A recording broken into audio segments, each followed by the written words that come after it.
वागर्थाविव संपृक्तौ वागर्थ प्रतिपत्तये जगतः पितरौ वंदे पार्वती परमेश्वरौ। स्वागत है सभी साथियों का सीयूटी कॉन्सेप्ट की शिक्षण पटल पे। आज के हम इस शिक्षण अध्ययन कार्यक्रम में छंदों का सामान्य परिचय और कुछ छंदों के बारे में विशेष जानकारी यहाँ पे हम अध्ययन करेंगे।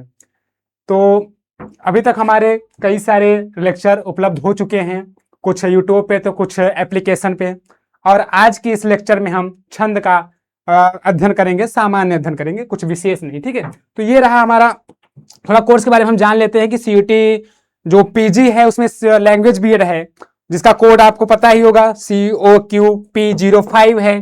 तो उसका हम जो सीयूटी कॉन्सेप्ट है आप सबके सामने बैच बहुत ही सस्ते में उपलब्ध करा रही है। ठीक है, बहुत ही सस्ते में आपको यहाँ पे कोर्स मिल जा रहा है, जिसमें 25% ऑफ चल रहा है इस समय। अभी आप इनरोल होते हैं तो 25% ऑफ मिल जाएगा और आपको वो जो कोर्स है डिस्काउंट के साथ 2024 रुपए का बहुत ही सस्ता मिल जाता है। ठीक है, तो ये रहा हमारा कोर्स है जिसमें आप इनरोल होइए। एप्लीकेशन डाउनलोड करने के बाद वहां पे आप रजिस्टर करिए, वहां से आप कोर्स परचेस कर सकते हैं। और ये आप 3 टीचर हैं, जैसा कि बीएड लैंग्वेज में 3 विषय लगे हुए हैं, तीनों विषयों को अलग अलग टीचर पढ़ाएंगे। ठीक है, और इसमें अभी एग्जाम जो है डेट आ गई है और डेट जाने वाली भी है, तो जितना जल्दी हो सके आप सब जल्दी से जल्दी फॉर्म को अप्लाई कर दीजिए। ठीक है, 14 जनवरी लास्ट डेट है, 11:50 तक रात के। ठीक है, तो ये विशेष ध्यान दीजिएगा। और तो आज हम जो पढ़ेंगे जिसका अध्ययन करेंगे आज हम, तो छंदों का, जो कि उसमें छंद से आप क्या पूछेगा सीयूटी बीएड के लिए, उसमें मात्र ये पूछता है कि प्रस्तुत, जैसे लक्षण दे देगा तो लक्षण दे देगा। जैसे आपको वो अलंकार में बताया था कि अलंकार में भी लक्षण देता है, और लक्षण में से जिसका लक्षण रहेगा, लक्ष्य चीज ही गायब कर देता है। ठीक है, लक्षण तो दे देगा लेकिन लक्ष्य चीज जो रहता है वो गायब कर देता है। जैसे रूपक का लक्षण दे दिया, अब रूपक में से उसमें से रूपक जो लक्ष्य है उसको ही गायब कर देगा उस शब्द से, और लक्षण मात्र दे देगा। उसी तरह से यहाँ पे छंद दे देगा, और छंद में से लक्ष्य, जैसे कि कोई भी लक्षण होता है उसमें छंद, लक्ष्य और लक्षण दोनों होता है। ठीक है, जो जिसको सिद्ध करना होता है वो लक्ष्य होता है, और जिसके द्वारा सिद्ध किया जाता है वो लक्षण होता है। तो हमें लक्षण मिल जाता है और उसमें से लक्ष्य जो चीज होती है वो गायब कर देता है, और पूछता है कि ये किसका है, किसका लक्षण है ये। उसमें आपको 4, 5 या ऐसे कुछ ऑप्शन दे देगा, उसमें से बोलेगा कि सही चुनो। ठीक है, तो जैसे कि वंशस्थ छंद है, तो वंशस्थ छंद का लक्षण क्या है, जतौ तु वंशस्थम उदीरितम जरऊ। ठीक है, तो वहां पे जतौ तु यहां तक दे देगा, फिर वसंत जो है वहां डॉट डॉट कर देगा। ठीक है, इसी तरह से वहां पे लक्ष्य जो है उसको गायब कर देता है। तो आइए हम देख लेते हैं थोड़ा सा सामान्य परिचय कि छंदों का सामान्य परिचय क्या होता है। सबसे पहले तो आपको बता दें कि छंद जो है हमारे संस्कृत साहित्य में छंद हमारे 2 प्रकार से हैं। ठीक है, कितने प्रकार से हैं? 2 प्रकार से हैं। ये रहा हमारा छंद प्रकरण। ठीक है, तो छंद प्रकरण में हमें 2 प्रकार से छंद देखने को मिल जाता है। पहला तो वर्णिक छंद या फिर वर्णिक छंद। ठीक है, वर्णिक छंद। ठीक है, और दूसरा मात्रिक छंद। क्या? मात्रिक छंद। ठीक है, ये 2 प्रकार से छंद हैं जिसमें वर्णों की गणना होती है, जिसमें वर्णों की गणना करके छंदों का बंधन किया जाता है, वो वर्णिक छंद होता है। और जिसमें मात्राओं की गणना के अनुसार पद्यों का बंधन किया जाता है, वो हमारा मात्रिक छंद होता है। तो ये 2 प्रकार के छंद होते हैं हमारे। वर्णिक छंद में क्या आ जाएगा? वर्णिक छंद के अंदर आपका आर्या आ जाएगा, आर्या छंद है। ठीक है, आर्या छंद आ जाएगा। उसके बाद मात्रिक छंद में आपका जैसे अनुष्टुप हुआ, क्या हुआ? अनुष्टुप। और अनुष्टुप हुआ, वंशस्थ हुआ, और वंशस्थ के बाद इंद्रवज्रा। ठीक है, वंशज उपेंद्र वज्रा। और आपका चौथा हुआ मालिनी छंद। बहुत ही जो महत्वपूर्ण है उन्हीं को हम लेके सामने आए हैं, ज्यादा कुछ बहुत विस्तृत नहीं पढ़ना है, जो हमारे एग्जाम के लिए महत्वपूर्ण है बस उसको पढ़ना है। ठीक है, तो ये मालिनी छंद है। और 5वें नंबर पे हमारा आ जाता है जैसे कि एक शिखंडी छंद है। संस्कृत साहित्य में करुण रस के लिए शिखंडी छंद बहुत ही प्रसिद्ध है। ठीक है, भवभूति के श्लोकों में आपको शिखंडी छंद को ही प्राप्त होगा, क्योंकि वो करुण रस के विशेष कवि हैं। ठीक है, तो जैसे कि शिखरणी छंद हो गया, शिखरणी, ठीक है, ये शिखरणी छंद हुआ।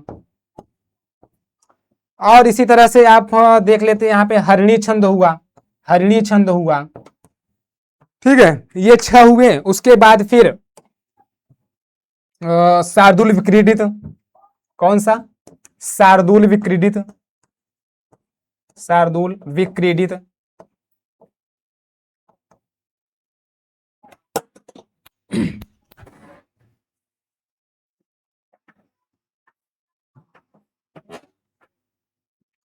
बहुत सारे छंद हैं, जितना आपको आपके लिए जरूरी है बस उतना ही जानिए। जैसे कि यहाँ पे आप शालिनी छंद एक ले लीजिए, शालिनी छंद भी ले लीजिए। ठीक है, शार्दुल विक्रीडित भी होता है। और उसके बाद आप द्रुत विलंबित ले लीजिए। कौन सा? द्रुत विलंबित। ठीक है, द्रुत विलंबित।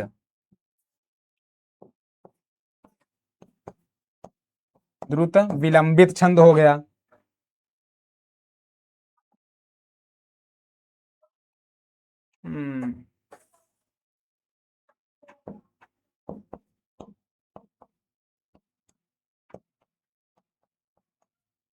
ठीक है, वसंत तिलका बहुत ही प्रसिद्ध है, वसंत तिलका छंद, वसंत तिलका।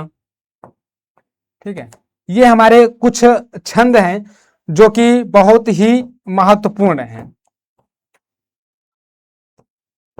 मंद्राक्रांता हो गया। ठीक है, ये कुछ छंद हैं, लगभग 10 छंद हैं। तो ये हमें मात्रिक छंद हुआ, वाणिक छंद हुआ। वाणिक छंद में आर्या आता है और भी अन्य आते हैं, लेकिन मात्रिक छंद में ये 10 जो है महत्वपूर्ण हैं। और अन्य भी छंद हैं, लेकिन उनका हमें इतना ज्यादा नहीं अध्ययन करना है। बस ये इतनी चीजें आपको पता रहती हैं, तो इनमें से क्वेश्चन आपको देखने को मिलता है। यदि छंदों से पूछता है तो ये वंशस्थ तो सब ज्यादा, वंशस्थ, वंशस्थ हुआ, और इंद्रवज्रा हुआ। ठीक है, मालिनी हुआ, इधर शिखरणी हुआ, और फिर वसंत तिलका हुआ। ये कुछ छंद हैं, मंदाक्रांता हुआ।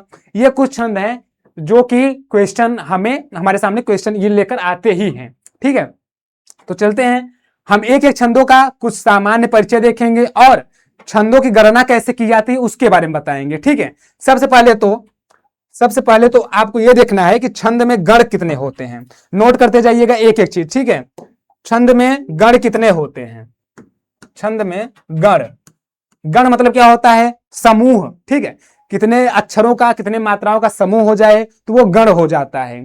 तो हमारे पास 8 गण उपलब्ध होते हैं। कितने गण? 8 गण उपलब्ध होते हैं। ठीक है, ये चीज भी नोट कर लीजिएगा, कितने गण होते हैं, विशेषकर मात्रिक छंद में। ठीक है, विशेषकर मात्रिक छंद में।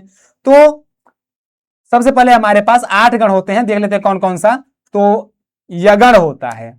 कौन होता है? यगण। ठीक है, य और गण। ठीक है, यगण होता है, मगण होता है, मगण होता है। ठीक है, तगण होता है। क्या होता है? तगण होता है। यगण, मगण, तगण होता है। ठीक है, और रगण होता है, रगण, रगण। ठीक है, यगण, मगण, तगण, रगण। ठीक है, और जगण, जगण। ठीक है, ये हुआ हमारा 5। ठीक है, एक होता है भगण। कौन होता है? भगण। ठीक है, और नगण, नगण होता है। एक होता है सगण। ठीक है, सगण। ये चीजें हैं जो कि 1 2 3 4 5 6 7 8, इन्हीं जो 8 गण है ना, इन्हीं गणों से हमें छंदों का बंधन करना होता है। अब ये गण कैसे होते हैं, मतलब गण का मतलब क्या होता है? तो गण आपको बता दें हम कि गण जो होता है मात्राओं का समूह होता है।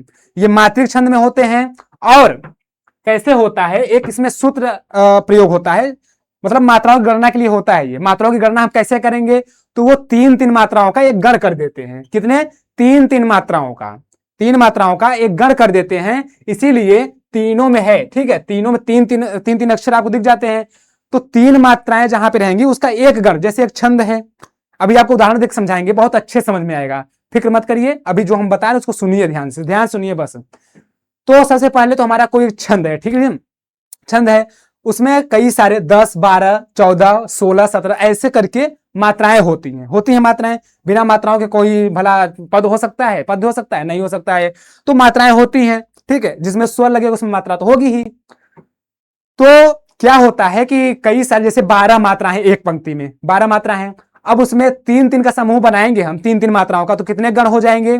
तो 3, 3, 6, 3 त्रिका 9, 3 चौक 12, 12 मात्राओं का 4 गण हो जाता है। कितना गण? 4 गण। और प्रत्येक गण में 3-3 मात्राओं का समूह होता है। अब हम कैसे समझेंगे सर कि कौन से गण में कितनी मात्राएं, मतलब कि ह्रस्व कौन सा है, दीर्घ कौन सा है, ऐसे कैसे हम जानेंगे भाई? कोई भी ऐसा छंद नहीं रहेगा जिसमें ऐसा रहेगा कि सब ह्रस्व रहेंगे या फिर सब दीर्घ रहेंगे। ऐसा तो है नहीं कि सब प्लुत रहेंगे, ऐसा नहीं है। तो कहीं पे किसी गण में कहीं पे ह्रस्व रहता है, कहीं पे दीर्घ रहता है, कहीं पे फिर ह्रस्व रहता है, ठीक है। ऐसे करके हमारा गण बनता है, ठीक है। तो जैसी मात्राएं, जितनी मात्रा रहेंगी उसके हिसाब से हमारा गण बन जाता है। जैसे हमारे प्रत्येक, जैसे 12 मात्राएं हैं तो हमारा 4 गण बन जाता है। और उसके बाद जैसे 17 है तो वहीं पे 5 गण बन जाएगा या 6 गण बन जाएगा, ऐसे हो जाता है, ठीक है। तो यहां पे हम देखते हैं एक सूत्र आता है, इस सूत्र को नोट कर लीजिएगा। ये सूत्र आपको वहां पे डिकोड करने के लिए, जैसे कोई पंक्ति दे देगा, कोई श्लोक ही दे देगा, उसमें आपको पूछ लेगा कि इसमें कौन सा छंद है। ऐसा भी पूछ सकता है कि कोई पंक्ति दे देगा, उसमें आपको पूछेगा कि इसमें कौन सा छंद है, ये बताओ। तो सबसे पहले आपको एक पंक्ति ध्यान देना है, ये गण तो 8 पता रहना चाहिए कि 8 गण होते हैं। उसके बाद आपको क्या करना है कि ये है एक सूत्र है, बहुत ही इंपॉर्टेंट सूत्र है छंदों के लिए।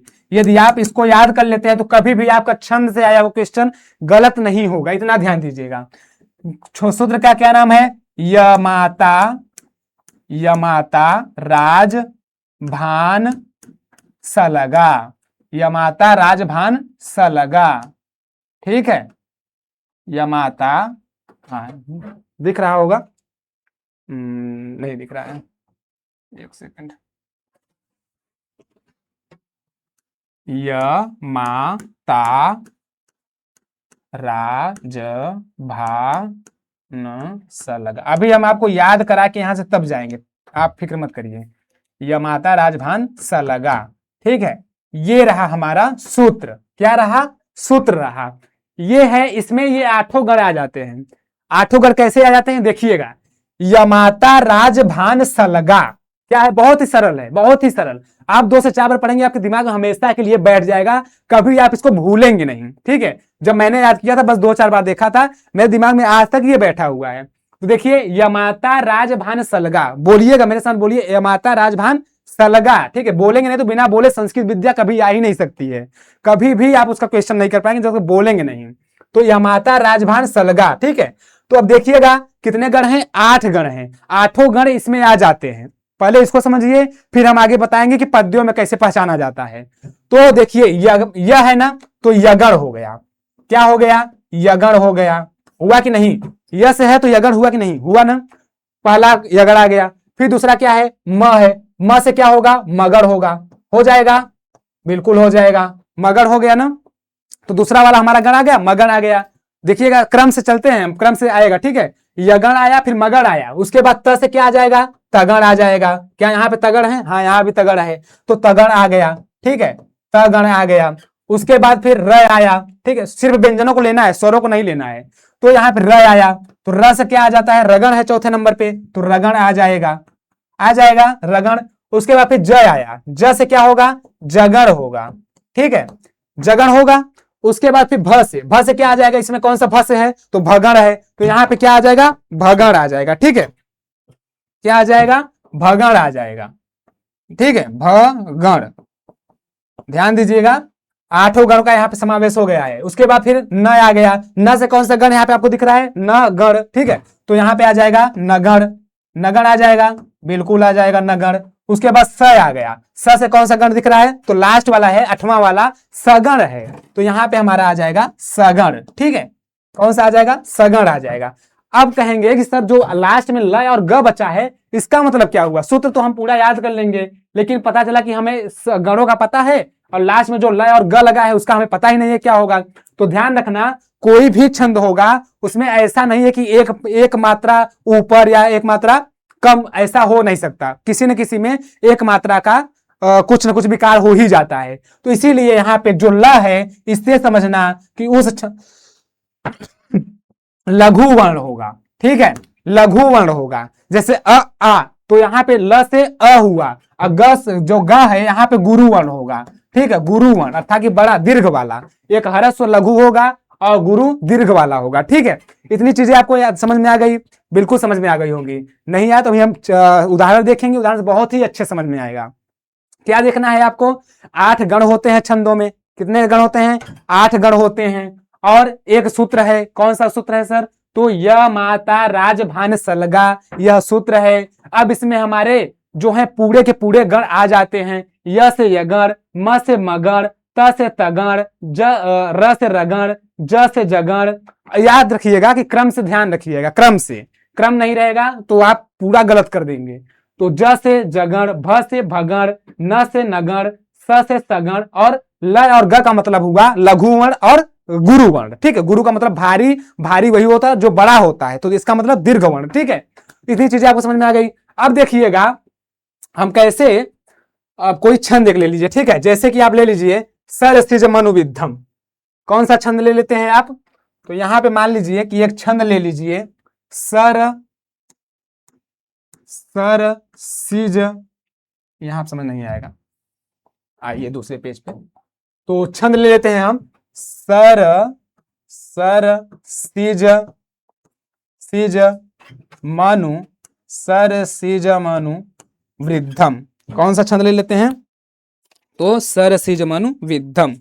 ठीक है, मात्रा गलत ना होने पाए, नहीं तो मात्रा गलत होगी तो पूरा हमारा मेहनत पानी मिल जाएगा। ठीक है, सर सिज मनु विद्धम, मनु विद्धम, इसमें मात्राओं का गलत नहीं होना चाहिए। नोट कर लीजिएगा, हम जो उदाहरण देंगे उसको नोट कर लीजिए। बस एक उदाहरण आप समझ गए ना, तो आपसे कोई भी छंद गलत हो ही नहीं सकता है। आप पूरा का पूरा छंद डिकोड कर ले जाएंगे। आपको अगर छंद का लक्षण याद है तो आप पूरे के पूरे डिकोड करेंगे, कोई भी सुक्ति, कोई भी पंक्ति आ जाए, आपका वो नुकसान कभी मतलब गलत हो ही नहीं सकता है। ठीक है, तो इसका देखिएगा विद्धम सैवले नापी, सैवले नापी रम्यम। ठीक है, ये रहा हमारा, मान लीजिए किसी श्लोक, कोई श्लोक है, उस श्लोक की एक पंक्ति है। क्या है, एक पहली वाली पंक्ति है। ठीक है, 4 पंक्तियों का होता है, 4 कम से कम पद होने चाहिए, तो चारों पद मान लीजिए ऊपर वाला पद है। ठीक है, अब चारों में सेम ही मात्रा रहती है मात्रिक छंदों में। तो देखिएगा यहां पे हम कैसे लेते हैं, तो क्या बताए थे सर आपको कि सर 8 गण होते हैं। 8 गणों के अनुसार हमें जो है किसी में 3 गण हो सकता है, किसी में 2 ही गण। जैसे मात्रा 12 मात्रा है तो 3 गण हो जाएगा। और यदि जैसे इसमें देखते हैं कितनी मात्राएं हैं, तो ठीक है हम अक्षर ले लेते हैं, अक्षरों के हिसाब से, क्योंकि कोई आधा नहीं होगा। जैसे स है तो स में भी स्वर लगा ही हुआ है, तो स्वर का 1 मात्रा हुआ। जैसे स के साथ है तो 1 मात्रिक हुआ। तो ध्यान दीजिएगा कि मतलब कि पहले तो हम अक्षर गिन लेते हैं कितने अक्षर हैं। तो 1 2 3 4 व्यंजन गिन लेते हैं, 1 2 3 4 5 6 7 8 9 10 11 12 13 14 और 15। कितने हैं, 15 हैं। ध्यान दीजिएगा 15 हैं। ठीक है, 15 अक्षर हैं। 15 अक्षर यदि हैं, 15 अक्षर हैं, तो हमें कितने गण बनेंगे, कितने गण बनेंगे आप थोड़ा बताइए, गण कितने बनेंगे, गण कितने बनेंगे। तो बताए थे आपसे कि सर 3 मात्राओं का गण रहता है, 3 मात्राओं का गण रहता है ना। यगण में 3 चीज हैं, तो 3 गण, तो 3 चीज गिन लीजिए आप। तो 15 है, तो 15 में 3 का मल्टीप्लाई कर दी, मतलब कि 3 से मल्टीप्लाई करिए कितनी बार में आ जाएगा। तो 3 एकम 3, 1 गण, 3 दूनी 6, 2 गण, 3 त्रिका 9, 3 गण, 3 चौक 12, 4 गण। ठीक है, और 3 पचे 15, 3 पंचे 15, तो 15 आ गया कितने में, 5वें बार में। तो मतलब इसका क्या हुआ कि 5 गण होगा, 5 गण होगा। ठीक है, कौन सा, कितने गण होगा, 5 गण होगा। अब एक चीज आप ध्यान रखिएगा, जब 15 मात्राओं में 5 गण होगा, 5 गण होगा, तो आप ध्यान दीजिएगा कितने गण थे, 8 गण थे। 8 गणों में शुरू के जो 5 गण होंगे वही इसमें होंगे। ऐसा नहीं है, ऐसा बिल्कुल नहीं है कि शुरू के गण होंगे 5। इसीलिए हम छंद का लक्षण होता है, छंद का लक्षण होता है तो छंद के लक्षण के अनुसार ही जो जो उसमें बताया होता है वही वही गण हम यहाँ पे ले आकर सेट कर देते हैं। जैसे कि ध्यान दीजिएगा, ये हमारे मालिनी छंद का एक पद है, मालिनी छंद का। तो मालिनी छंद का लक्षण क्या होता है इसको देखिएगा। मालिनी छंद का लक्षण ये होता है कि ननमय युतेयम मालिनी भोगिलो, छंद है तो थोड़ा सुस्वर होना चाहिए, इसीलिए ननमय युतेयम, ठीक है,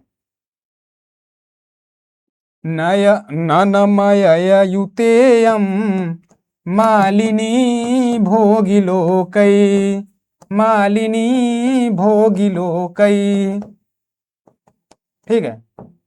अब इसका हम एक चीज दिखा देते हैं आपको, इसको समझ लीजिए, बहुत ही सरल है, बहुत ही अच्छे समझ में आ जाएगा, ठीक है। बस आपको करना है रट्टा मारना है। आप पहले समझ लीजिए, समझने के बाद रट्टा मार जाइए, हमेशा हमेशा के लिए हो जाएगा। अब ध्यान दीजिएगा कि यहाँ पे ये है हमारे मालिनी छंद का लक्षण है। किसका लक्षण है? मालिनी छंद का है, मालिनी छंद का ये लक्षण है, ठीक है। अब मालिनी छंद का ये लक्षण भी है और मालिनी छंद का ये पद भी है। तो ध्यान दीजिएगा, यहाँ पे लास्ट में लिखा है भोगी लोकई, ठीक है, भोगी लोकई। तो लोक हमारे कितने होते हैं? तो लोक हमारे 7 लोक होते हैं। कितने होते हैं? 7 लोक होते हैं। और हाँ, लोकई 7 ही होते हैं। 7 लोक होते हैं और 8 हमारे भोग। भोग मतलब होता है नाग, ठीक है, भोग मतलब क्या होता है? नाग होता है। ये तो हमारे यति का मतलब हो गया। अब आपको क्या करना है इसमें, सीधा सीधा ये करना है कि मालिनी छंद आपने पढ़ा है, ठीक है सर पढ़ा है। अब मालिनी छंद का आप लक्षण याद किए हैं? नहीं याद किए हैं तो क्या पढ़ा है भाई? अगर लक्षण याद किए तो अभी उसको पढ़ा हुआ मानेंगे, ठीक है, क्योंकि हमें वहां पे कोई पुस्तक नहीं मिलेगी कि हम समझ जाएंगे। वहां पे हमें क्वेश्चन में बैठते ही ये पद आएगा, ये पद आएगा, बोलेगा कि निम्नलिखित में से कौन सा छंद है, आपको लक्षण याद है, आप ध्यान लगाएंगे, अरे यार इसमें कितने वर्ण है? 15 वर्ण है। तो जब 15 वर्ण है तो कोई 15 वर्ण वाला ही छंद होगा। अब याद करेंगे 15 वाला कौन छंद होता है? तो मालिनी छंद 15 वर्ण वाली होती है, ठीक है। अच्छा, हम लक्षण घटाते हैं, तो लक्षण कैसे घटाएंगे देखिएगा। लक्षण ऐसे घटाएंगे, तो न युतेयम मालिनी भोगी लोकई, न से क्या होगा? नगण, क्या होगा? नगण। फिर न से क्या होगा? नगण, क्या होगा? नगण। फिर म आया, म से क्या होगा? मगण, मगण। फिर य आया, य से क्या होगा? यगण, क्या होगा? यगण। फिर से य आया, फिर से य आया तो क्या होगा? यगण। अब आपको यहां पे रुक जाना है। क्यों रुक जाना है? क्योंकि हमारा अब जो लक्षण है वो पूरा हो चुका है। जो हमारा गण 15 वर्ण था इसमें, तो 15 वर्ण हमारे पूरे हो चुके हैं। कैसे हुए हैं? तो देखिएगा, 3 इसमें आ गया, नगण में 3 आ गया, 3 3 6 इस नगण में, 3 त्रिका 9 इस मगण में 9 हुआ, 3 चौक 12 इस यगण में 12 वर्ण हुए, और 3 पच्चे 15 इस यगण में आ गया। अब उसके आगे भी यह है, इसका मतलब यह नहीं कि हम और भी यगण ले ले, ऐसा नहीं है। जहां पे हमारे 15 वर्ण इकट्ठी 15 वर्ण आ गए तो वहीं पे हमें रुक जाना है। उसके आगे से तो छंद बनाने के लिए श्लोककार ने, वार्तिककार ने, ठीक है, उसको लिख दिया है। तो कहा गया है कि न म य, ठीक है, नगण, नगण, मगण, यगण और यगण, ये जो हैं ये इतने गण जहां पे होंगे, युतेयम, युतेयम मतलब कहा जाता है, ठीक है, युतेयम मतलब कहा जाता है, मालिनी, वह मालिनी कहा जाता है। और इसमें एक चीज ध्यान देना है कि छंदों में ऐसा नहीं है कि हम शुरू से उठाते ही लास्ट में रुकेंगे, ऐसा नहीं है। बीच में हमें थोड़ा सा कुछ क्षण के लिए विराम लेना आवश्यक होता है। इसीलिए यहां पे दे दिया है कि भोगी लोकई, क्या दिया है? भोगी लोकई। इसको ध्यान दीजिएगा, भोगी का मतलब होता है नाग। क्या होता है? नाग। तो हमारे ग्रंथों में जो नागों की संख्या बताई गई है वो है 8। कितने हैं नाग? 8 नाग हैं, ठीक है। और लोक कितने होते हैं? 7 लोक होते हैं। कितने लोक होते हैं? 7 लोक होते हैं। ज्यादा आपको डिटेल में नहीं जानना है, बस इतना ध्यान दीजिएगा कि भोगी लोकई यहां पे इसलिए आया है कि भोगी मतलब होता है नाग, नाग होते हैं 8, इसलिए हमें 8वें वर्ण पे रुकना है।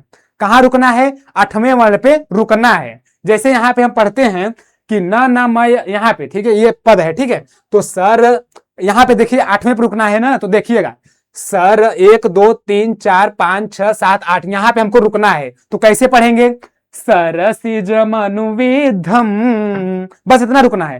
शैवले नापि रम्यम। तो 1 2 3 4 5 6 7, क्या आया यहाँ पे 7 आया ना। तो यहां से यहां तक जो है भोगई का मतलब हो गया 8, ठीक है 8 हुआ। और यहां से जो है लोकई मतलब 7, अर्थात कि हमें जो मालिनी छंद है उसमें क्या होगा कि हमको 8वें पर और 7वें पर रुकना होगा।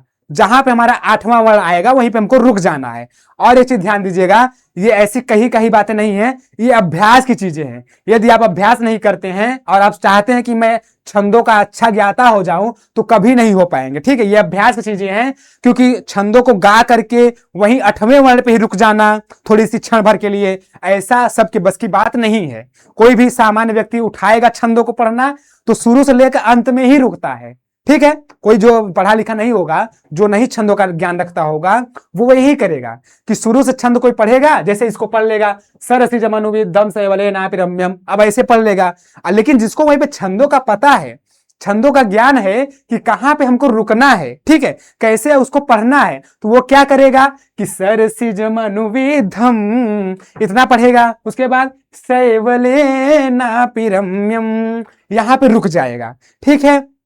तो एक चीज ध्यान लीजिएगा, आप नोट कर लीजिएगा कि मालिनी का लक्षण, मालिनी का लक्षण आप क्या याद करेंगे, न मयुतेयम मालिनी भोगी लोकई। उसके बाद आप विस्तार से वहां पे नीचे लिख लीजिएगा कि क्रमशः नगण नगण, ठीक है, मगण यगण यगण, ये 5 वर्ण युतेयम अर्थात कहा जाता है, और मालिनी मालिनी कहा जाता है। और उसमें भोगी लोकई, भोगी मतलब होता है नाग, नागों की संख्या है 8, इसलिए 8 पर, और लोकई मतलब लोक जो है 7, तो 7 पर हमारी यति होती है। यति का मतलब होता है विराम, ठीक है। इतनी चीजें आप नोट करेंगे। अब हम इस लक्षण को इसमें घटाएंगे, इसको ध्यान लीजिएगा। लक्षण आप जब लिख लेंगे यहाँ पे अपने नोटबुक में लक्षण लिख लीजिएगा, नोट कर लीजिएगा, ठीक है। पीपीटी के सहारे मत रहिएगा, नोट कर लीजिएगा। आपका जो हस्तलिखित रहेगा, स्व हस्तलिखित रहेगा नोट, वो आपके लिए बहुत ज्यादा लाभकारी होगा, इतना ध्यान दीजिएगा। तो लक्षण आप लिख लेंगे, लक्षण के नीचे जो हमने हिंदी समझाया उसको आप लिख लेंगे। उसके बाद उदाहरण डाल के उदाहरण लिखिएगा, क्या ये सरसिज मनुविद्धम। अब इसमें देखिए कैसे घटेगा। तो सबसे पहले हम नगण लेते हैं। यहां पे ध्यान दीजिएगा कि नगण में अब हम मात्रा कैसे गिनेंगे, नगण में मात्रा कैसे गिनेंगे। तो नगण में हम मात्रा ऐसे गिनेंगे कि न है, न में कोई मात्रा आपको दिख रही है क्या, हाँ दिख रही है, ठीक है। कौन सी मात्रा, तो हरस्व अ की मात्रा दिख रही है। तो जहां पे हरस्व चीजें रहेंगी वहां पे एक मात्रा गणना होगी। कितनी मात्रा की, एक मात्रा की वहां पे गणना होगी। और जहां पे दीर्घ दिखेगा वहां पे 2 मात्रा होगी। तो आप नगण को देखेंगे, नगण आप जब देखेंगे तो न, जैसे कि आप यहां पे थोड़ा गढ़ देख लीजिए, जैसे यगण है ना, यगण है, तो यगण आप यहां से य से उठाएंगे, उसके आगे के 2 वर्ण, यहां से यगण उठाएंगे तो यगण ए य माता, यहां तक आपका यगण हो जाएगा। फिर जब मगण उठाएंगे य माता, तो आपका मगण कैसे होगा, म से शुरू होगा, मातारा, ठीक है, म से शुरू होगा मातारा, ठीक है, मगण हो गया। ऐसे ही होगा। फिर आप तगण जब उठाएंगे तो त से प्रारंभ करेंगे और आगे के 2 वर्णों को लेंगे। तगण में तराज, ठीक है, ताराज ये ले लेंगे आप। उसके बाद वहां से आपको रगण लेना है, तो रगण क्या करेंगे, र अक्षर से उठाएंगे, राज भा, ठीक है। ध्यान दीजिएगा, इसको अभी आगे भी समझाएंगे। रगण हो गया।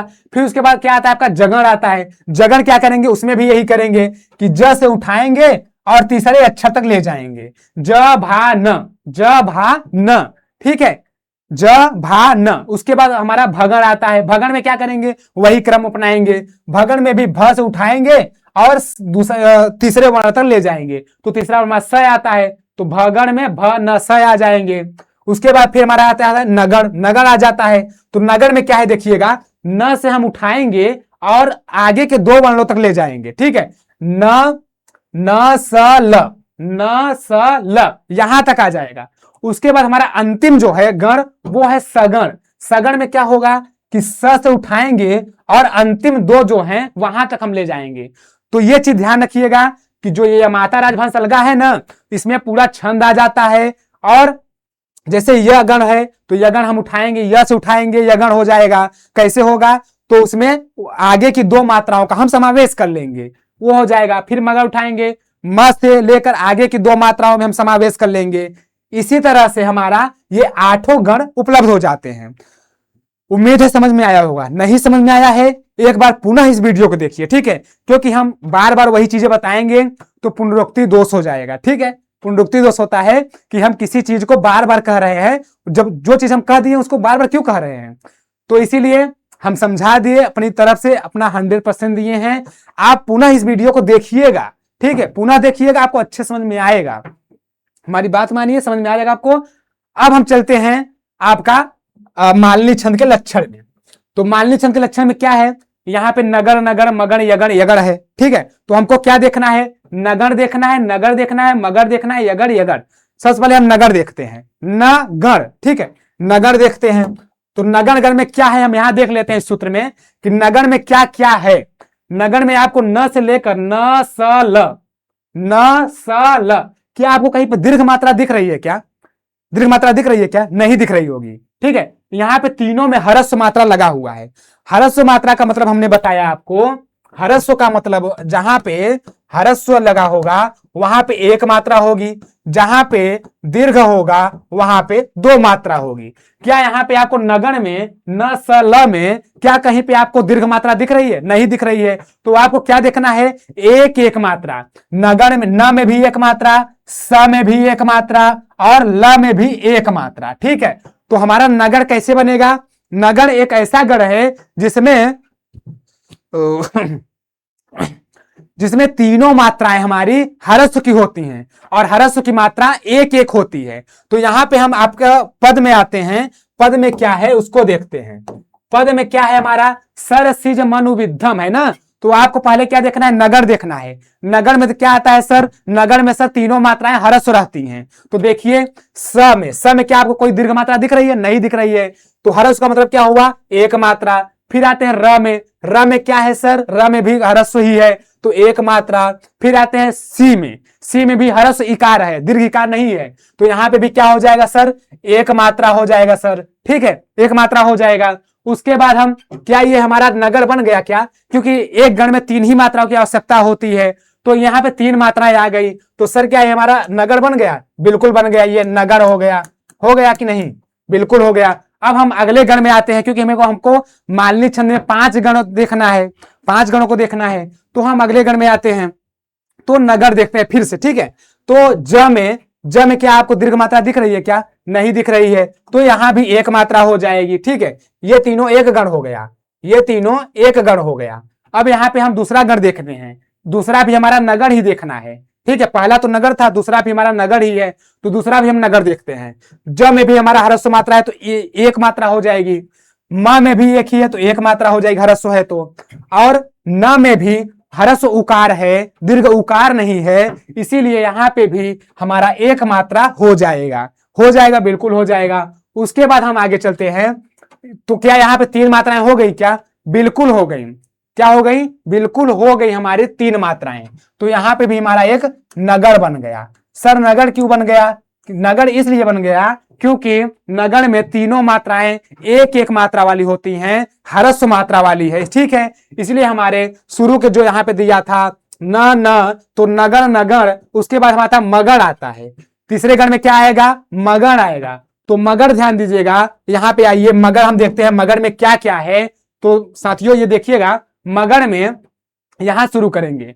म जहां आपको दिखेगा सूत्र में तो म से शुरू करेंगे। म में आपको क्या दिख रहा है? म में आपको क्या दिख रहा है? य मा दीर्घ आकार दिख रहा है, ठीक है? आ दिख रहा है तो यहाँ पे 2 मात्रा हो जाएगी। क्या हो जाएगी? दीर्घ में क्या होता है? 2 मात्रा होता है तो यहाँ पे 2 मात्रा हो जाएगा। उसके बाद फिर अगला अक्षर जब लेंगे हम, अगला भी 2, भाई गणों में तो 3 होता है तो म से आगे 2 लेंगे तो मां में तो है ही दीर्घ। फिर य ता में भी 2 है, ता में भी 2 है। फिर रा में भी 2 है। तो इसका मतलब क्या हुआ कि हमारा जो मगर है जो हमारा, उसमें क्या होना चाहिए कि तीनों मात्राएं दीर्घ होनी चाहिए। तीनों मात्राएं क्या होनी चाहिए, दीर्घ होनी चाहिए। तो आइए हम देखते हैं क्या यहाँ पे दीर्घ है, क्या यहाँ पे दीर्घ है क्या, तीनों मात्राओं में दीर्घ होना चाहिए, ध्यान दीजिएगा। तो यहाँ पे देखिएगा, अब आप कहेंगे कि सर आपने कहा था कि मगर में तीनों मात्राएं होनी चाहिए और दो नगर के बाद मालनी में मगर आता है, तो सर यहाँ पे तो ह्रस्व इकार है, तो यहाँ पे तो एक ही मात्रा होनी चाहिए थी। लेकिन नहीं, एक चीज ध्यान दीजिएगा कि बेटा जहां पे किसी वर्ण में आधा अर्ध वर्ण लगा रहता है, अर्ध व्यंजन रहता है, सिर्फ व्यंजन उसके साथ स्वर नहीं, मतलब कि आधा, एक सामान्य भाषा समझिए कि जहां पर जैसे यहाँ पे विद्धम में आप देखेंगे कि वी के अगले वाले जो वर्ण है उसमें आधा वर्ण है, ध है, यहाँ पे बिल्कुल है, ध है। तो जो आधा वर्ण है, इसी वजह से यहाँ पे जो प्रारंभ में है उसके पहले जो है उसमें दीर्घ हो जाएगा, उसका भी तो ऐड होगा भाई, उसका भी जब ऐड होगा तो ध्यान दीजिएगा, जो आधा है तो इसमें नहीं ऐड होगा, द में जिसमें लगा है उसमें नहीं ऐड होगा, वो अपने पूर्व के वर्ण में ऐड होगा उसकी मात्रा। ठीक है, तो यहाँ पे जो व्यंजन वर्ण है उसकी भी एक मात्रा और जो ह्रस्व इकार है उसकी एक मात्रा, यहाँ पे ये दोनों मिल करके दीर्घ बन जाएंगे। जब दीर्घ बन जाएंगे बेटा तो दीर्घ की मात्रा होती है दो, जब दो मात्रा होती है तो यहाँ पे हमारा मगन में तो पहला माँ जो है वो दो ही वर्ण का, दो मात्रा वाला मिल गया। फिर आगे आते हैं हम, तो यहाँ पे धम में क्या है, यहाँ पे आप देखेंगे अनुस्वार लगा है, तो अनुस्वार की भी मात्रा आप ऐड कर लेंगे तो यहाँ पे आपका यहाँ भी दो हो जाएगा, दीर्घ हो गया। उसके बाद सय में भी आपको हर दीर्घ दिख रहा होगा, दीर्घ है ये भी, तो यहाँ पे दो हो जाएगा। तो ये हमारा क्या हो गया, दो दो का मगड़ हो गया मगड़, बिल्कुल हो गया मगड़। हम पूरा नहीं समझाएंगे, ठीक है, पूरा समझाने में बहुत समय लगेगा, हम एक समझा दे रहे हैं, ठीक है, जो बहुत ही आसान है, इसको आप समझ लीजिए। उसके बाद पूरे के पूरे छंदों का मैं अर्थ बता दूंगा, उसके बाद अर्थ का आप रट जाइए, रट्टा मार जाइए एकदम, मेमोरी लेवल पे, उसके एकदम विस्मित नहीं होना चाहिए कभी। तो ये है, ठीक है, तो ये आपका मगड़ हो गया। उसके बाद अब आते हैं, हमारा क्या देखना है, नगण हुआ हो गया, नगण हुआ हो गया, मगड़ हुआ ये भी हो गया। अब अगला हमें क्या देखना है, यगण देखना है, यगण देखना है। ठीक है, 5 गणों में चौथा हमारा यगण है। ठीक है, तो यगण हम देखते हैं, यगण में क्या देखना है, तो ये हमारा यगण है, यगण शुरू से ही ले लेंगे क्योंकि यमाता य से शुरू ही हो रहा है, तो य ले लेंगे, अपने आगे के 2 वर्णों को ले लेंगे। तो सूत्र क्या है, यमाता। तो यमाता में क्या दिख रहा है आपको, जो य है, य में तो सर एक ही मात्रा है, य में सर एक ही मात्रा है, लेकिन जो य के बाद वर्ण है, 2 वर्ण लेना है, उसमें तो दीर्घ हमको दिख रहा है। य में 1 मात्रा, मा में 2 मात्रा और ता में भी दीर्घ है, इसीलिए 2 मात्रा। ठीक है, तो हम यहां से ले लेंगे य माता, तो पहला वर्ण हमें ह्रस्व दिखना चाहिए, 1 मात्रा वाला, और आगे के जो 2 वर्ण है वो हमें दीर्घ दिखना चाहिए। तो क्या सर इस पद में है क्या ऐसा, बिल्कुल है बेटा, देखिए कैसे है।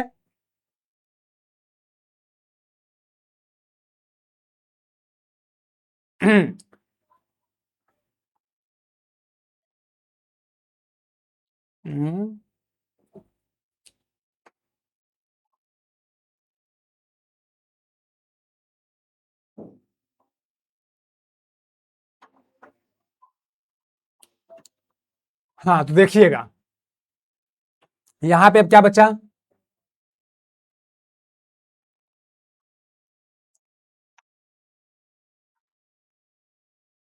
यहां पे देखिएगा कि हमको क्या लेना है, यगण लेना है। ठीक है, यगण में क्या है, यगण में हमको लेना है कि पहला वर्ण जो है, पहला वर्ण वो ह्रस्व होना चाहिए, 1 मात्रा वाला पहला वर्ण ह्रस्व होना चाहिए, और जो दूसरा वर्ण है वो 2 मात्रिक होना चाहिए, दीर्घ होना चाहिए।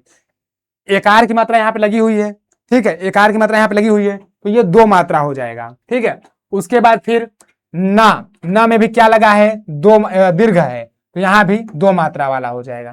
तो क्या ये यगण हो गया, क्योंकि यगण में क्या चाहिए, एक ह्रस्व मात्रा वाला, 1 मात्रा वाला, और उसके आगे के जो 2 हैं वो दीर्घ मात्रा वाला होना चाहिए। तो क्या इसमें दिखा आपको, बिल्कुल दिख गया। ये तीनों जो हैं वही सेम है, तो यहाँ पे हमारा यगण हो जाएगा, बिल्कुल हो जाएगा। उसके बाद फिर हम आते हैं अगला, हमारा नगण हुआ, नगण हुआ, दो नगण और एक मगण और एक यगण हुआ। अब एक यगण और बचा है, तो क्या एक अगर और ऐसा है क्या? तो बिल्कुल है, बिल्कुल है। ठीक है, तो यहां पे बिल्कुल है। कैसे है देखिएगा, यहां पे भी आपको हरस इकार दिख रहा होगा। हरस इकार के बाद कोई अर्धवर्ण तो है नहीं कि हमको वहां पे दीर्घ करना है, नहीं करना है। यहाँ पे भी हरस इकार है, तो यहाँ पे भी एक मात्रा हो जाएगी। यगन में यही तो चाहिए कि एक मात्रा पहला हरस होना चाहिए, आगे के दो मात्राएं जो है वो हमारी दीर्घ होनी चाहिए। तो ये एक मात्रा हुआ। उसके बाद र आपको दिखा। अब कहेंगे कि र तो सर अकेले मतलब हरस है, नहीं, इसके आगे आधा वर्ण दिखा आपको, अर्धवर्ण दिखा ना, तो बस जब आगे अर्धवर्ण दिख गया तो उसके पूर्व वाला जो वर्ण है वो हमारा दीर्घ हो जाएगा। तो दीर्घ का मात्रा हमारा दो होता है, आपको पता होगा, हमने बताया दो मात्रा। फिर यहाँ पे यम, यम में आपको यह दिखागा, यह दिखेगा, यह के ऊपर ही अनुस्वार दिख जाएगा। जब यह के ऊपर अनुस्वार दिख गया तो यहाँ पे भी दो मात्राएं हो जाएंगी, दो मात्राएं हो जाएंगी। तो क्या सर यहाँ पे हमको नगण नगर दिखा? बिल्कुल दिखा, नगण नगण। क्या सर यहाँ पे हमको मगर दिखा? बिल्कुल दिखा, मगर। ठीक है, ये मगण। क्या सर यहाँ पे हमको यगण यगण दिखा दो बार? तो बिल्कुल दिखा, यगण और यगण। ये चीजें आपको समझ में आ गई होंगी, आनी ही चाहिए। ठीक है, मैंने अपना 100% प्रयास किया आपको समझ में आ जाए, क्योंकि एक ही साध है सब सद है। ठीक है, एक यदि आपको समझ में आ गया तो सब समझ में आ जाएगा। ठीक है, तो ये समझ में आया आपको? अब इसका अब नोट डाउन कर लीजिए, जितना आपने समझा है उसके अनुसार नोट डाउन कर लीजिए। और इसका उदाहरण, ज्यादा उदाहरण मत याद करिए, उदाहरण आप लक्षण याद करिए, उतना ही बहुत है आपके लिए। ये हमारा मालिनी छंद हो गया। कौन सा छंद हुआ? मालिनी छंद हुआ। मालिनी छंद का लक्षण हुआ। ठीक है, इसको आप नोट कर लीजिए, मालिनी छंद का लक्षण और ये उदाहरण। ठीक है, जैसे हमने समझाया है, अच्छे से इसको समझ लीजिए। ठीक है, आपसे हाथ जोड़कर विनम्र निवेदन है कि अच्छे समझ जाइए। नहीं समझ में आया है, दोबारा इसको देखिए, दोबारा देखिए।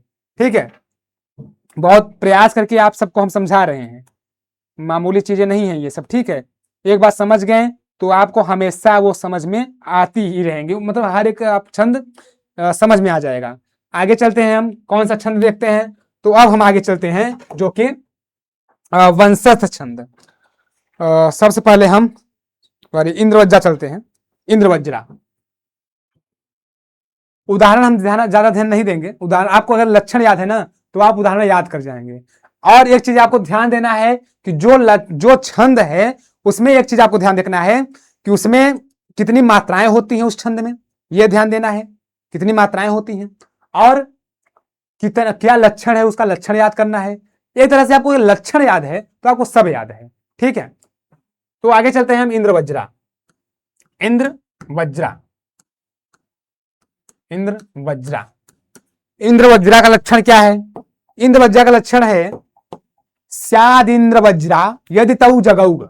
स्याद इंद्रवज्रा यदि तौ जगौग। ठीक है, देखिए लक्षण क्या है। स्याद, स्याद इंद्रवज्रा, स्याद इंद्रवज्रा यदि, यदि तौ जगौग, जगौग। ठीक है, यदि तौ जगौग, हाँ ग, ये हुआ स्याद इंद्रवज्रा यदि तौ जगौग। ठीक है, ये हमारा क्या हुआ? ये इंद्रवज्रा का लक्षण हुआ। अब हम आते हैं, इसमें मिलाते हैं कि इसका अर्थ क्या होगा। आपको एक चीज बता दें, आप यहाँ पे इंद्रवज्रा टॉपिक डालिए, वहां पे आप यहाँ पे ऐसे कर लीजिए कि 11 वर्ण। ठीक है, 11 वर्ण होते हैं हमारे इंद्रवज्रा छंद में। 11 वर्ण में कैसे होते हैं इस मतलब कि इस इंद्रवज्रा छंद में? तो इसको देखते हैं कि प्रत्येक चरण में जो है ना, यहाँ पे देखिए स्याद, स्याद मतलब क्या होता है? होता है। स्याद, स्याद इंद्रवज्रा होता है, इंद्रवज्रा, इंद्रवज्रा होता है। कहां होता है? यदि, यदि मतलब अगर, अगर तौ, तौ मतलब होता है, यहां पे देखिएगा कि द्विवचन है, द्विवचन है, तह तौ ते, तो द्विवचन जब लगा है तो दो का यहां पे गणना होगा। क्या होगा? दो का गणना होगा। जैसे कि यहां पे अगर तह होता तो एक ही तगड़ हम लेते, लेकिन यहां पे क्या है कि तौ है। जैसे राम आपने याद किया होगा, राम रामौ रामा, तो राम अगर होता तो एक ही होता, लेकिन अगर रामौ आ गया तो दो वचन हुआ, तो दो का हम ग्रहण करेंगे ना।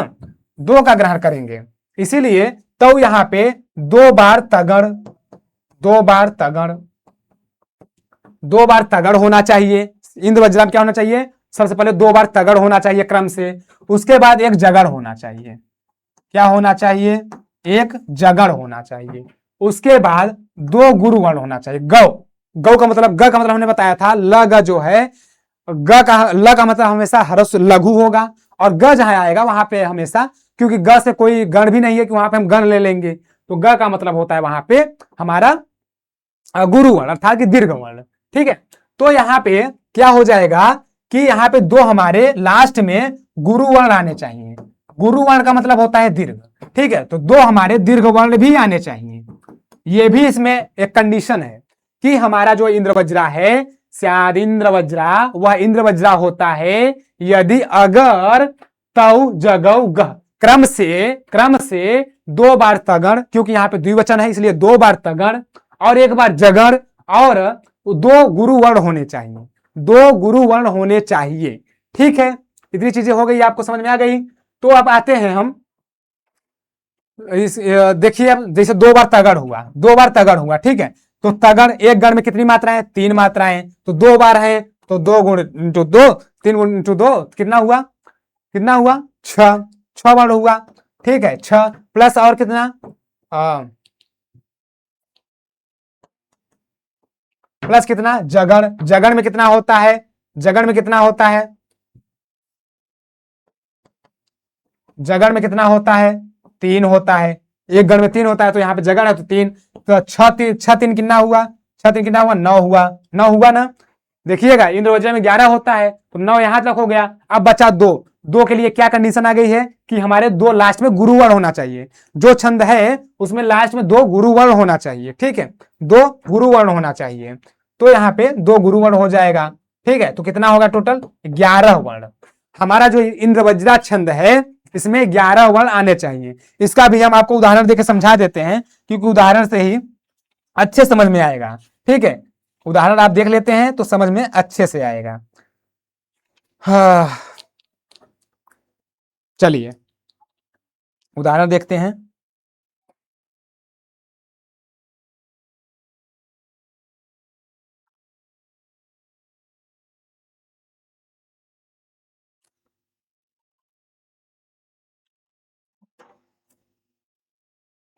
यहीं पे लिख देते हैं,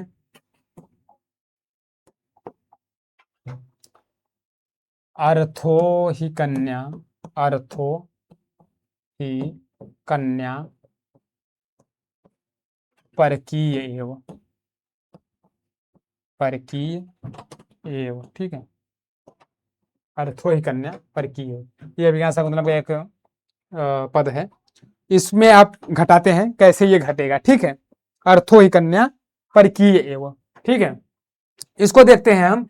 इसमें सबसे पहले हमें क्या देखना है, मान लीजिए ये पद आपके सामने आ गया, इसमें सबसे पहले आप क्या देखेंगे, सबसे पहले आप इसमें एक काम करिएगा, सबसे पहले आप इनमें वर्णों की गणना करिएगा। ठीक है, वर्णों की क्या करेंगे, गणना करेंगे, कैसे, एक दो तीन, व्यंजन वर्णों की, स्वरों की नहीं, एक दो तीन चार पांच, और जो आधा होगा ना उसका नहीं करेंगे। ठीक है, तो 5 6 7 8 9 10 11, गिन लीजिए, क्या इसमें 11 वर्ण है, बिल्कुल है 11 वर्ण। अब हमको 11 वर्ण जब है तो समझ जाना है यार 11 वर्ण तो हमारा इंद्रवज्रा हम पढ़े थे, तो मतलब इंद्रवज्रा होना चाहिए इसमें। और मान लीजिए भी वंशज था आएगा उसमें 12 हो जाएगा, और यदि कोई हम पढ़े हैं, ठीक है, जैसे कि हम अभी पढ़ेंगे उपेंद्र वज्रा, ठीक है, तो उपेंद्र वज्रा में भी 11 ही होता है। तो हम सबसे पहले तो हमें उसमें जाना है, किसमें जाना है कि कौन कौन से छंद में हमारा 11 वर्ण आता है। उसके बाद जब उसमें चले जाएंगे तो हमारा इंद्रवज्रा जैसे आ गए कि हमें इंद्रवज्रा में जाना है, तो उसके बाद इंद्रवज्रा का लक्षण याद करना है। क्या करना है, लक्षण, कि इंद्रवज्रा का लक्षण तो ये था, इंद्रवज्रा स्याद इंद्रवज्रा यदि तौ जगौग, अर्थात कि दो बार तगड़ होना चाहिए। तो क्या इसमें शुरू में दो बार तगड़ है क्या, देख लेते हैं। शुरू में दो बार तगड़, तगड़ में बेटा क्या चाहिए था, तगड़ में क्या चाहिए था, तो आप वो सूत्र याद करिए, तगड़ में क्या चाहिए था, य माता राज भान स लगा। तो अब यहां पे जब सूत्र पढ़ेंगे आप, य माता, ता आया तो त आया तो त से स्टार्ट करना है। तगड़ के लिए क्या करना है, त से प्रारंभ करना है और त से लेकर के आगे के जो दो वर्ण और हैं उनको भी सम्मिलित करना है। तो य मा ता, ता आपको कैसा दिख रहा है, दीर्घ दिख रहा है। ता, रा भी कैसा दिख रहा है, दीर्घ दिख रहा है। य मा ता रा ज कैसा है, एक वर्ण वाला, मतलब कि हर्ष दिख रहा है। तो हमको इसमें घटाना है, क्या ये चीजें इसमें घट रही हैं, क्या ये चीजें दो दो मतलब कि पहले तगड़ आना चाहिए, तो क्या तगड़ की ये जो मात्राएं हैं 2 2 1 वो घट रही है इसमें। तो देखते हैं अर्थो, अर्थो यहाँ पे जो र यहाँ पे लगा हुआ है थ में, वो अ के साथ ही आएगा। क्यों आएगा, क्योंकि यहाँ पे भी र का जो होता है वो अर्धवर्ण में ही आता है, तो वो यहाँ पे आ जाएगा। क्योंकि यहाँ पे दो स्वरों का दो स्वर लगे हुए हैं। अब दोनों स्वरों को हम एक ही व्यंजन में कैसे गणना करेंगे अलग अलग, तो इसीलिए एक स्वर जो है हमारा अर्थो, मेन जो स्वर है र जो है वो हमारा अ के साथ आएगा। जब दूसरा वर्ण हमारे पहले के साथ आ जाएगा तो वहां पे हो जाएगा हमारा दीर्घ आ जाएगा। दीर्घ होने पर हमारा 2 वर्ण हो जाएगा, 2 वर्ण हो जाएगा। उसके बाद थ में ओ की मात्रा लगी है, थ में ओ की मात्रा लगी है, तो ए ओ आई औ ये सब हमारे जो हैं दीर्घ होते हैं। तो यहाँ पे भी क्योंकि इनका हरस्व का अभाव होता है, ठीक है, हरस्व नहीं होता है, ठीक है। एकार ऐकार्यो हरस्व अभावात, ठीक है, तो इनका दीर्घ ही होता है। तो यहाँ पे हमारा हो जाएगा 2। उसके बाद आते हैं तीसरे पे, ही में ई की मात्रा लगी है, हरस्व है, हरस्व इकार की, इसलिए यहाँ पे हो जाए 1। तो बेटा क्या यहाँ पे 2 2 1 ये हमारा तगड़ का जो समूह है, तो यहाँ पे तगड़ का समूह हमें दिख गया, बिल्कुल दिख गया तगड़ का समूह। तो आगे भी हमको यही दिखना चाहिए, क्या दिखना चाहिए, तगड़ ही दिखना चाहिए, क्योंकि 2 बार हमको तगड़ लाना है।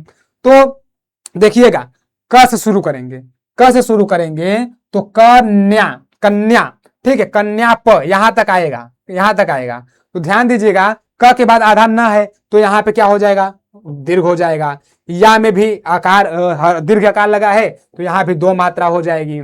उसके बाद फिर प कैसा है, प के आगे भी कोई अर्ध स्वर भी नहीं है, अर्ध व्यंजन भी नहीं है, और इसमें कोई दीर्घ स्वर भी नहीं लगा है, इसलिए ये हर्ष स्वर, हर्ष हुआ, और हर्ष की मात्रा कितनी होती है, 1 होती है, तो यहाँ पे 1 हो जाएगा। तो ध्यान दीजिएगा यहाँ पे भी तगड़ हमारा आ गया, तगड़ हमारा आ गया। तगड़ में हमको चाहिए क्या था, तगड़ में हमको तो यही तो चाहिए था, ता मतलब कि 2 मात्रा वाला, ता रा मतलब कि 2 मात्रा वाला, और ज मतलब कि हरस्व 1 मात्रा वाला। यही तो हमको चाहिए था उस सूत्र के हिसाब से, सूत्र याद कर लीजिएगा, उस सूत्र के हिसाब से तो हमारा 2 बार तगड़ आ गया। अब हमको क्या देखना है, यदि तौ हो गया 2 बार तगड़, अब हमको आना है कहां, तो ये जगड़, एक बार जगड़ भी तो होना चाहिए।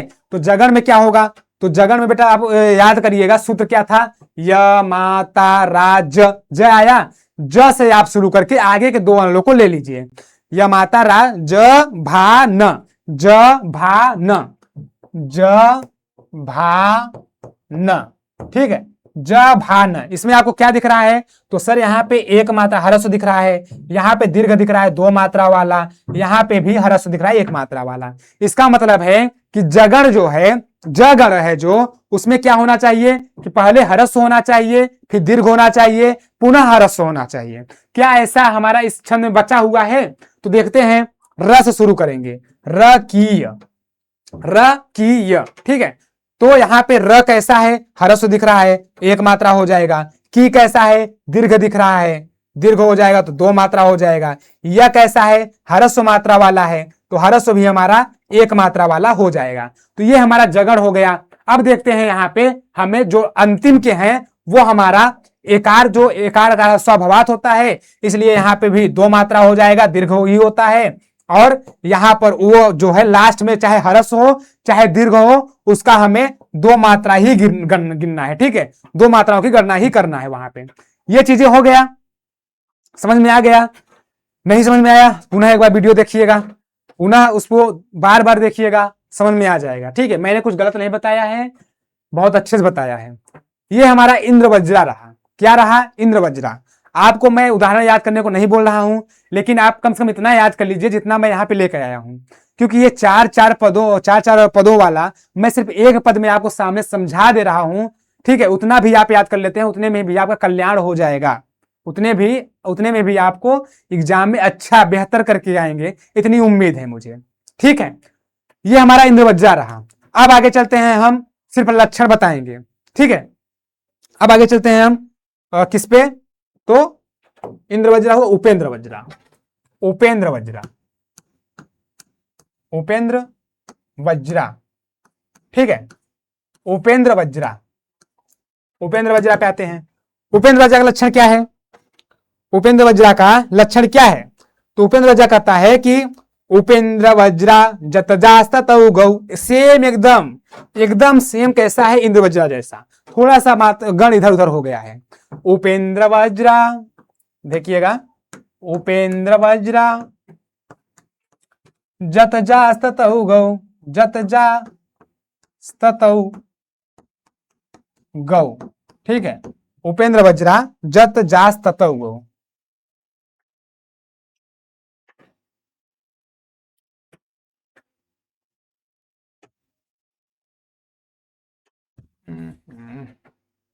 उपेंद्र जतजास्ततो गौ। ठीक है, उपेंद्र वज्रा, उपेंद्र वज्रा वह होता है, उपेंद्र वज्रा वह होता है जिसमें जिसमें जत जास ततो गौ। ठीक है, जिसमें क्या होता है? जिसमें जगड़ हो, क्या हो? जिसमें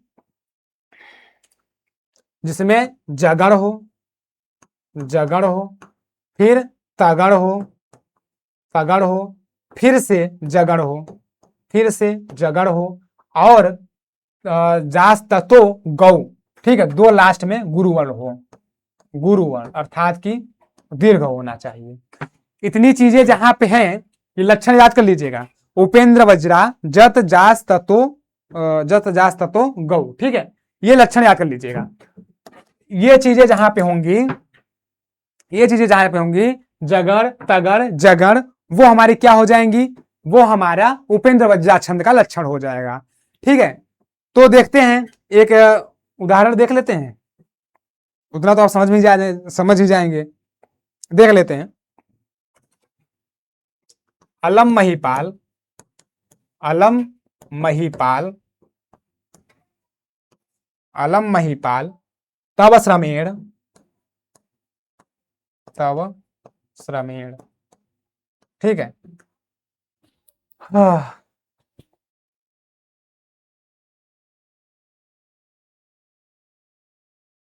एक दो तीन चार पाँच छः सात आठ नौ 10 11, ये हो गया। ठीक है, अलम महिपाल तव श्रमेण, इसमें घटाइएगा तो क्या चाहिए? जगड़ चाहिए। जगड़ में क्या होता है? सूत्र याद करिए, य मा ता रा ज, ज भान, ज भान, ज भान, ज भान। ठीक है, ये 1 2 1, तो यहाँ पे ह्रस्व है 1 मात्रा, यहाँ पे लक ऊपर अनुस्वार लगा हुआ है यहाँ पे, तो यहाँ पे 2 मात्रा, यहाँ पे म है ह्रस्व 1 मात्रा। ये हुआ हमारा क्या? जगड़। जगड़ चाहिए पहले हमको, जगड़ हुआ। अब आते हैं आगे, मही ही पाल, ही पाल। अच्छा, यहाँ पे थोड़ा गलत कर दिए हैं।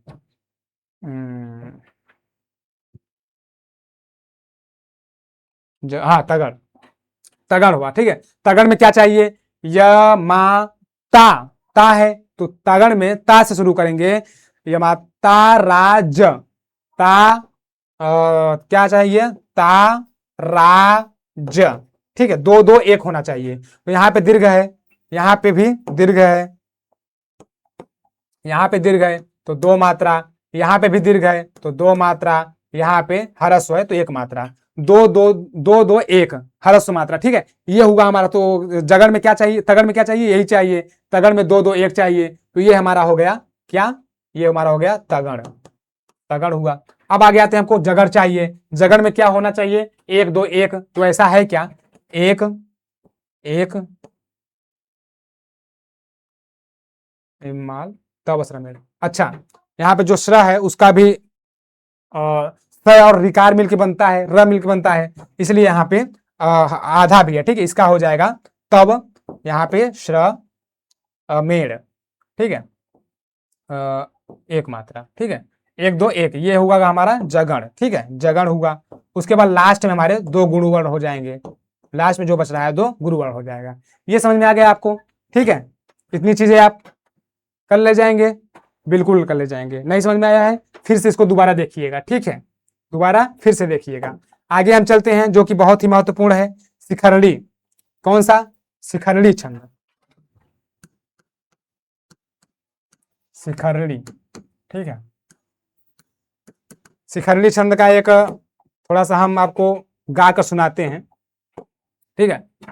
बहुत ही अच्छा हमारा, बहुत ही शिखरणी छंद और मालिनी छंद, ये 2 बहुत ही हमारा जो कि फेमस, मतलब ये एक तरह से प्रिय है, रुचिर है, ठीक है।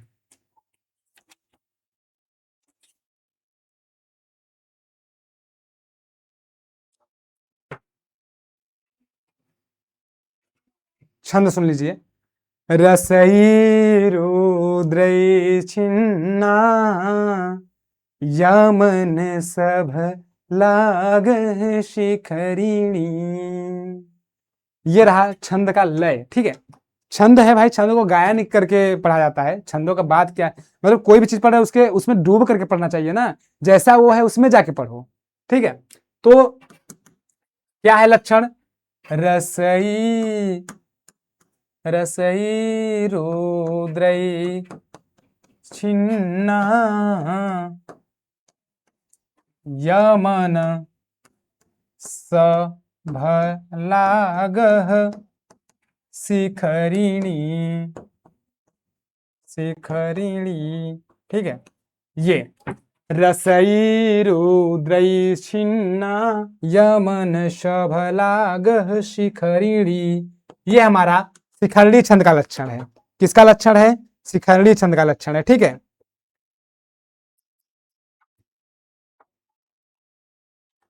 अब आइए देखते हैं इसमें टोटल जो है कितने मात्रा होती है। 17, कितने? 17 मात्रा होती हैं। एक बार गिन लेते हैं, 1 2 3 4 5 6 7 8 9 10 11 12 13 14 15, ठीक है। ये तो फिलहाल लक्षण रहा। तो देखिए क्या है इसमें कि रसई, रस कितने होते हैं? रस कितने होते हैं? अब आप रस देखेंगे, यहाँ पे रस की संख्या जो है 6 है, ठीक है। मुख्यतः 6 रस बताए गए हैं, वो वाले रस नहीं, काव्यों वाले। यहाँ पे जो स्वाद वाले हैं, जो जिह्वा जिह्वा रसना, रसनेन्द्रिय का जो रस स्वाद है, उसके रस के बारे में बताया जा रहा है। तो रस की संख्या कितनी है? रस की संख्या 6 है। कौन कौन सी? मधुर, मधुर अम्ल, मधुर अम्ल लवण कटु कसाय तिक्त भेदात, ठीक है। मधुर अम्ल, मधुर अम्ल लवण कटु कसाय तिक्त, ये 6 रस हमारे जिह्वा, जिह्वा जो इंद्रिय रसना इंद्रिय है उसके हिसाब से 6 रस होते हैं। तो यहाँ पे रसई 6, रुद्रई, रुद्र कितने होते हैं? 12, 12 रुद्र होते हैं, ठीक है। 12 रुद्र, 11 या 12? 12 6 रुद्रों की संख्या तो 12 ही होती है, रुद्र 11 होते हैं।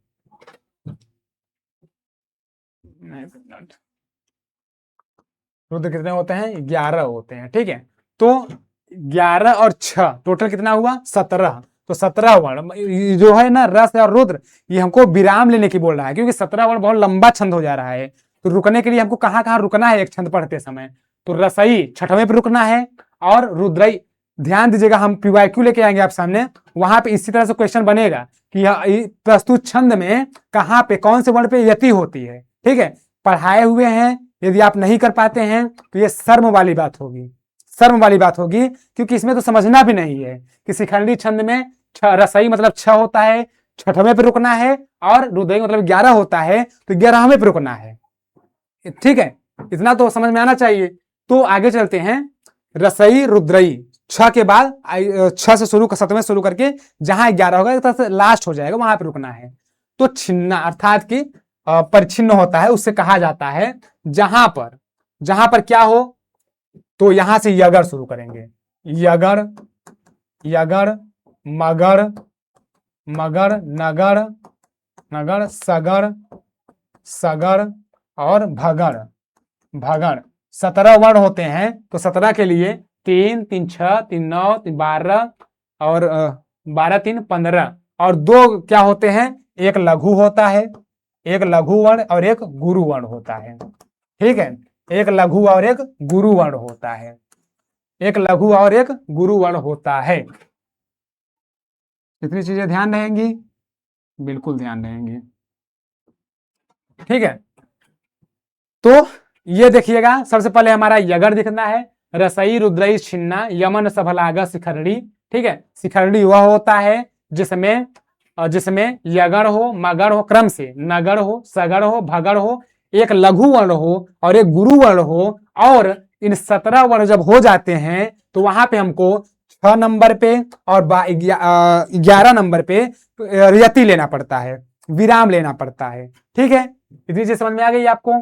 तो आगे चलते हैं, ये हमारा शिखरणी रहा। ठीक है, लक्षण याद कर लीजिए, लक्षण में यति कहां कहां होती है इसको याद कर लीजिए, और कौन कौन से गण होते हैं इसको ध्यान दीजिएगा। लक्षण याद है तो ये सब आपको आसानी से याद हो जाएंगी, बस इसमें ज्यादा नहीं देखना है, बस इतना ही देखना है। ठीक है, अब आगे चलते हैं हम अगले छंद पे, आगे चलते हैं हम अगले छंद पे। तो आगे हम आते हैं वंशस्थ। कौन सा, वंशस्थ। वंशस्थ, इसमें वंशस्थ में क्या होता है कि 12 अक्षर होते, 12 वर्ण होते हैं। ठीक है, वंशज में क्या होता है, 12 वर्ण होते हैं, 12 अक्षर लिख लीजिएगा यहाँ पे, 12 अक्षर वाला होता है। इसका लक्षण क्या होता है, जतौ तु वंशस्थ। एक चीज और ध्यान दीजिएगा, आपको जो 11 और 12 नंबर वाले ऐसे ऐसे 11 और 12 अक्षर वाले जो दिखेंगे उसमें आपको यति का कोई नियम नहीं दिखेगा, लेकिन जैसे ही 12 के हम ऊपर जाते हैं, 14 अक्षरों का, 15 अक्षरों का, 17 अक्षरों का, 21 अक्षरों का, उसमें हमें यति अर्थात विराम रुकने का भी नियम बताया जाता है। लेकिन जो छोटे छोटे छंद हैं, 12 अक्षरों वाले, 9 अक्षरों वाले, इनमें सब में यति का कोई नहीं है, क्योंकि जितने छोटे होते हैं इसमें रुकना क्या है भाई, छोटे वर्ण है तो अपना लास्ट में ही रुकना होता है। इसीलिए इसका लक्षण क्या होगा, जतौ तु वंशस्थ, जतौ तु वंशस्थ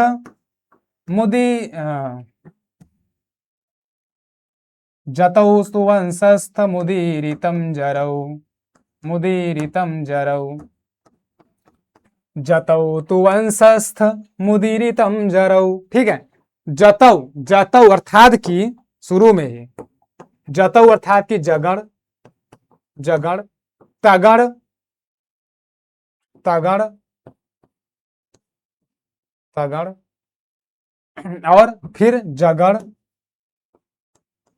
जगड़ फिर रगड़। ठीक है, अब यहाँ पे एक चीज आप सोचेंगे कि सर आप तो बताए थे कि जहां पे द्विवचन होगा तो उसका दो बार लाना है, जैसे यहाँ पे तगड़ है तो त में औ मतलब द्विवचन में है तो त 2 बार लाना चाहिए, लेकिन ऐसा नहीं है, क्योंकि यहाँ पे बेटा यहाँ पे मिला करके लिखा गया है। जब मिला करके लिखा गया है तो दोनों का जगड़ भी है तगड़ भी है, इसलिए द्विवचन में कर दिया है। ठीक है, यहाँ पे भी क्या किया है कि जगड़ और रगड़ दोनों 2 हैं, इसीलिए यहाँ पे मिला के लिखने से दोनों का द्विवचन कर दिया है। ठीक है, समझ जाइएगा। अगर अकेले होता और फिर द्विवचन में होता तो उसका 2 बार होता, लेकिन जब दोनों एक साथ सटे हुए हैं, एक ही पदबंध हैं, तो वहां पे दोनों के साथ वो वचन जोड़ा जाता है। ठीक है, तो ये हुआ हमारा कि वंशस्थ में जगड़, तगड़, जगड़ और रगड़ होना चाहिए। क्या होना चाहिए, रगड़ होना चाहिए। इसका भी एक उदाहरण देख लेते हैं, उदाहरण इसका भी एक देख लेते हैं कैसे। हाँ, जतौ तु जगड़ तगड़ हो, वह तू कहा जाता है वंशस्थ। ठीक है, उदीरितम जरौ वंशस्थ कहा जाता है जिसमें जगड़ रगड़, जगड़ तगड़ क्रम से होना चाहिए, जगड़ तगड़, जगड़ रगड़। ठीक है, इसमें शुरू और अंतिम में दे दिया हुआ है, इसमें यति का कोई नियम नहीं है। आगे चलते हैं, इसका थोड़ा उदाहरण देख लेते हैं कि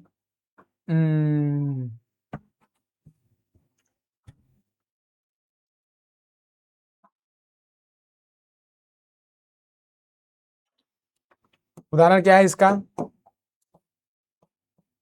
व्रजंती, व्रजंती ते मूढ़ धियः, व्रजंती ते मूढ़ धियः, व्रजंती ते मूढ़ धियः पराभवम, पराभवम। ठीक है, ये हुआ 1 2 3 4 5 6 7 8 9 10 11 12 और हमारा वंशज कितना होता है 12 ही होता है। इस पद में कितने हैं 12 ही वर्ण हैं। तो अब इसमें हम घटा लेते हैं। क्या शुरू में इसमें जगड़ और तगड़ फिर लास्ट में जगड़ रगड़ आ रहा है क्या? नहीं, देखते हैं क्या होता है ना। तो व्रजंत जगड़ में क्या होना चाहिए? य मा ता रा ज। जगड़ में पहला एक मात्रा वाला होना चाहिए य मा ता रा ज। भा भा उसके बाद 2 वर्ण होना चाहिए भा न नगर य मा ता रा ज भा ज भा न फिर से हर्ष आ गया, एक मात्रा होना चाहिए। ठीक है, अर्थात कि कैसे होना चाहिए? व्र व्र कैसा है? एक मात्रिक है। फिर ज के आगे आधा है ना, आधा वर्ण है तो यहाँ पे दीर्घ हो जाएगा तो 2 हो गया। फिर त में ह्रस्व इकार लगा है तो एक मात्रिक हो जाएगा। ठीक है, ये हमारा क्या हो गया? ये हमारा जगड़ हो गया। उसके बाद हमको क्या चाहिए? तो तगड़ चाहिए। तगड़ में क्या होता है? य मा ता से शुरू करेंगे ता रा ज ता रा ज। ठीक है, 2 2 1 होना चाहिए। क्या इसके आगे 2 2 1 है तो ते में एक आर लगा है, एक आर की मात्रा दीर्घ ही होती है तो यहाँ पे 2 हो जाएगा। फिर मुंह, यहाँ पे भी दीर्घ लगा हुआ है, दीर्घ उकार, तो यहाँ पे भी 2 मात्रा हो जाएगा। फिर ढ में एक मात्रिक है। ठीक है, तो यहाँ पे भी हमको यही तो चाहिए था, तगड़ में यही होता है, तगड़ में यही होता है तो ये हमारा तगड़ हो गया, तगड़ हो गया। फिर आगे आते हैं हम जगड़। जगड़ में क्या चाहिए? जगड़ में हमको चाहिए 1 2 1 1 2 1 तो यहाँ पे एक ही मात्रा हरस लगा है। फिर यहाँ पे 2 हुआ, 2 क्यों हुआ? क्योंकि उसके आगे विसर्ग लगा हुआ है। फिर आगे यहाँ पे आते हैं प, यहाँ पे भी एक मात्रा होना चाहिए तो ये हमारा क्या हो जाएगा? ये हमारा जगड़ हो जाएगा। फिर आगे आते हैं रगड़ हमको चाहिए। रगड़ में क्या होता है?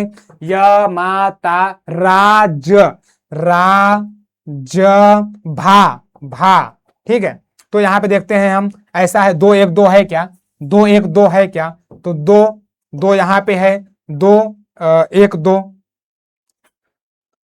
2 1 2 तो यहाँ पे भी एक हरस लगा हुआ है। और लास्ट में हम आपको बताए थे चाहे हरस हो चाहे दीर्घ हो वहां पे दीर्घ मात्रा का ही गणना होता है। तो यहाँ पे ये हो गया 2 1 2 यहाँ पे रगड़ हो गया। ठीक है, तो ये है हमारा उदाहरण और ये लक्षण हुआ जतौ वंशस उदीरितौ जरौ।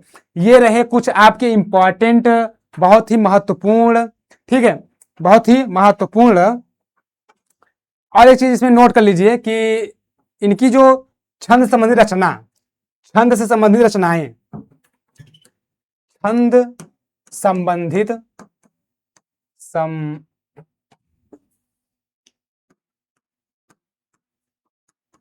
छंद से संबंधित रचनाएं, ठीक है, रचनाएं, इसको देखिएगा, छंद से संबंधित रचनाएं, ठीक है, इसको देखिएगा कौन कौन सी रचनाएं हैं। सबसे पहले हमारे कालिदास आते हैं।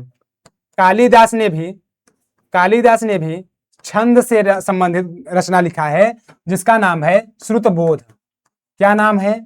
श्रुतबोध। ठीक है, श्रुतबोध, कालिदास की छंद संबंधित रचना क्या नाम है? श्रुतबोध। उसके बाद फिर आते हैं हम छंदो मंजरी, किसने लिखा है? तो गंगादास।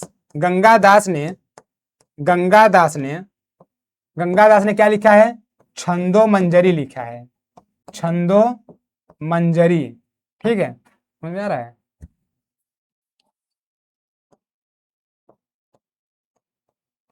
छंदो मंजरी, ठीक है, छंदो मंजरी हो गया। उसके बाद एक और रचना है क्षेमेंद्र की,